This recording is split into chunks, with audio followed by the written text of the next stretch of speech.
India is often called an agricultural country. But here is a question we don't ask enough. Why are farmers still struggling in India? If agriculture is so important, why is income still so low? Let's understand the reality. Let's talk about the basic structure problem. The first issue is very simple. In India, land is limited, but the number of people depending on it is very high. So what happens? The same land has to support more people, and when income is divided, earning per person become very low. I'm going to give you a real life example now. Imagine a family with a small piece of land.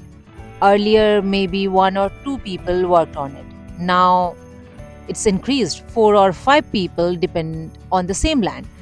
Can that land generate enough income for everyone? No. And that is where the problem begins.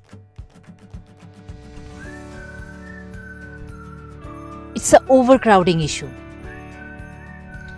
Agriculture in India is overcrowded. Too many people depending on too little land. And this reduces productivity per individual. Even if total production is high, individual income remains still low. Now add another layer. Farming income is not stable. It depends on weather, market prices, and input costs. So, even if a farmer works hard, income is uncertain, and that uncertainty creates stress. Farmers spend money on seeds, fertilizer, equipment, but selling price is not always in their control. So, cost is fixed, but income is unpredictable, and that gap creates struggle. Now let's talk about the real life of a farmer. A farmer works for months preparing their land, buying seeds, using fertilizers, waiting for the crop, and after all that effort, everything depends on the selling price. And here comes the biggest problem. Farmers don't always control the price of what they grow. In too many cases, they have to sell at prices that are very low, sometimes even lower than their cost. So imagine this. You work for months, invest your money, take risk, and in the end, you don't even earn enough. How you're gonna feel? There are support systems like minimum prices. That's called MSP. But not every farmer gets full benefit. Not every crop is covered. And not every farmer can access that right market. So, in reality, many farmers still sell at low prices. There is another issue that is middleman layer. Another issue is the chain between farmer and consumer. Farmers don't always sell directly. There are multiple middleman layers, and each layer takes a margin. So the final price in the market is high, but the farmer's income is still low. That gap is one of the biggest problems.